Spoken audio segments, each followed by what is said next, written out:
Hello, welcome back to Swingate Crossing. This is episode 8. In episode 7 I planted some hedges around a couple of the fields, and now I'm going to erect some fencing, and it could get a bit shocking. Stick around and you'll find out why. So I've got that all stuck in place.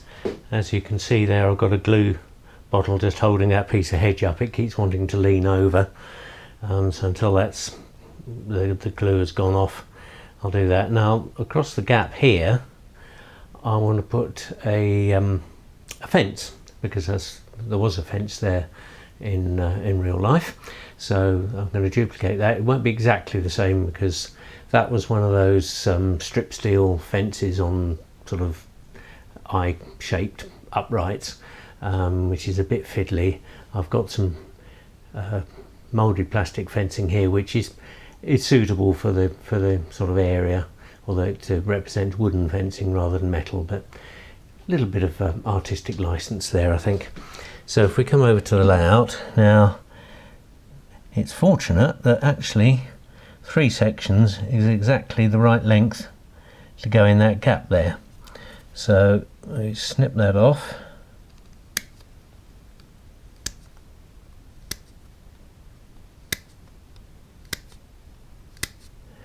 Like that, and like that.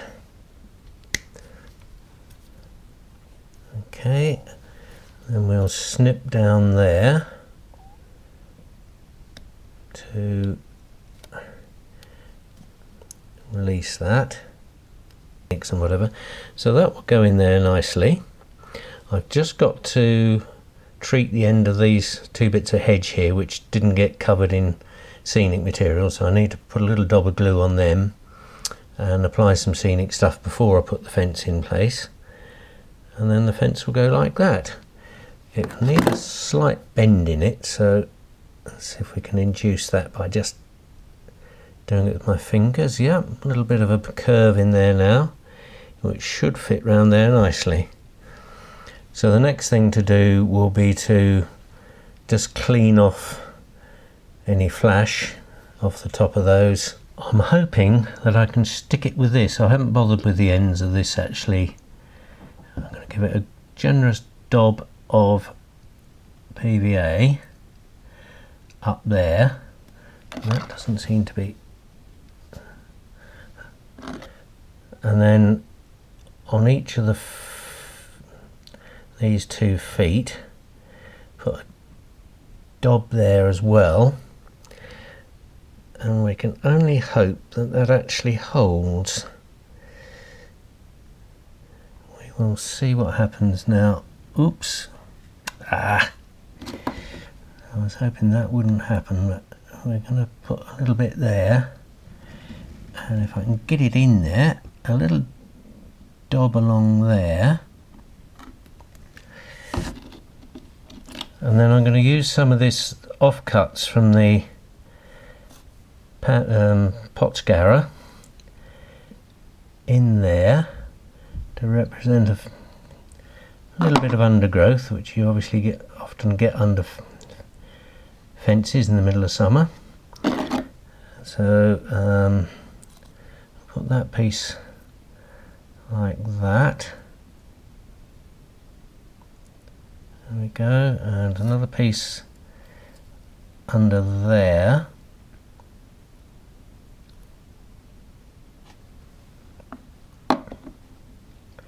Well, those hedges are all a little bit wobbly at the moment. I'm just hoping they're going to be all right. It's all a case of trial and error, which sometimes, as they say, can be very trying and results in error, but we shall see.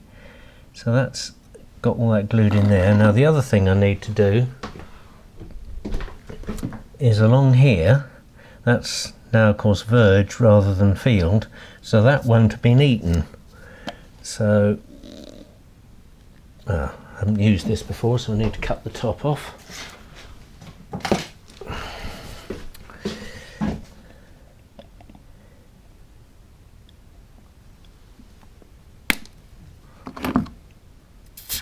There we go. A little bit of static tack. Whoa! It's a little bit on the fluid side there, and light green. So I'll just put a little bit of that in there, probably enough to create a bit of a static charge. And as I said before, I'm not sure quite how long you're supposed to shake this thing to make it. I've ordered an electric static machine, but oh, yep, well, that's it. Haven't got the sieve in there.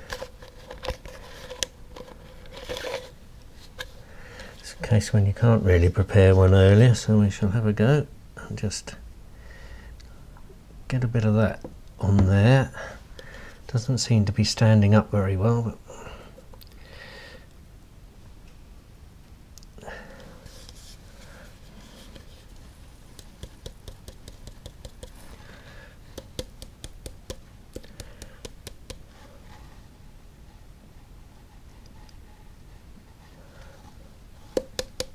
let's see how that goes.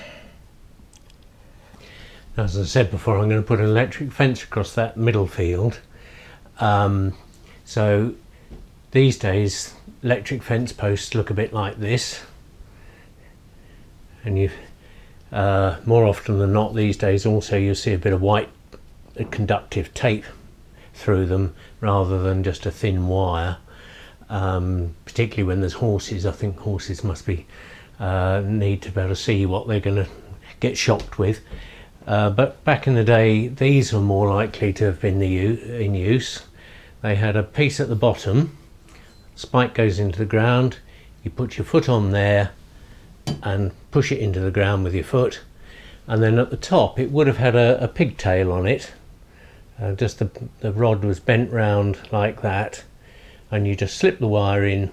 I've cut this off and put a bit of 3/8 Whitworth on so I can put microphone clips on like that for outdoor use. But so that's the sort of post that would have been used. Certainly we used this type on the farm. Ours weren't plated, they were just painted red, and then the pigtail had a bit of white plastic sleeving over the top of it to act as the insulation. So that's how they worked. To try and produce, I mean, that's what, 3/8 of an inch thick at the most. Don't think it's 1/2 inch. No, that's 3/8, so that must be 3/8 of an inch thick. To do that at scale, you wouldn't get wire stiff enough, I think, to stay in. So what I'm going to use, kindly donated by my dear wife Shirley, is dressmaker's pins.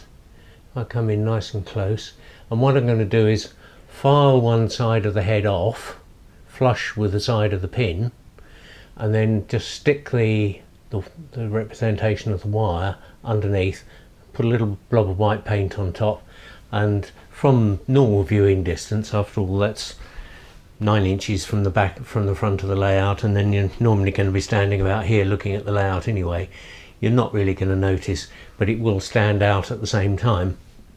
You have to do a little bit of compromise. Sometimes you just cannot get things down to scale. So here we are at the bench, my little clamp-on vise, which I've had for a good many years, and filed down one side, and then I filed the other side to make a parallel top, and then filed off the back edge so that 3 sides were up close to the pin, and the 4th side was left as a hook for the electric fence wire to be run underneath afterwards. Just a final bit of trimming up there.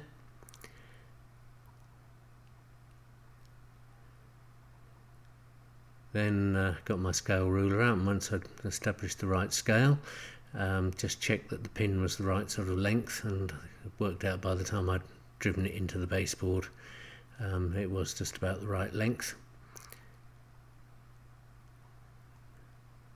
as I'm indicating there. Then putting it onto the layout, well, I got these, after many trials and tribulations, I got this pair of pliers out and just made a little depression in the cardboard top layer, and then drilled the hole, and it meant that I could find the hole again once I'd finished. So there we are, putting the pin in, just pushing it down into just the right height. And I drilled a hole in the back seam for the electric fence wire to go through. I tried with a pin chuck, but I broke the drill, and so I decided on the big boy to go through the back seam. It's made a bit of a bigger hole, but it's easy to thread. Anyway, there you can see I've put the cable electric fence wire in, and I'm now painting the posts in situ. I thought that was easier than trying to do them off and then probably rubbing half the paint off while trying to put the pins in the ground. And quick jump to all three done, just touching up the last one there. The Airfix cow that I've named Mary Rose is doing a bit of train spotting there, and then paint the top of the post to represent the pin heads to represent the insulators, which was just a bit of sleeving over the rod that made up the fence posts. Just flicked a bit of white off the cable, I think. Then I got the brush and just ran it along the wire just to highlight it a bit, and right the way along. And then I thought that was probably a bit too much, so then I got the number 1 finger, and number 2 finger actually, and wiped off some of the paint so it didn't look quite so prominent, and it just shows up. It'll be episode 9 next, and I shall be going ploughing, getting the ploughed field ready and catching up on what I've been doing in the meantime. See you then.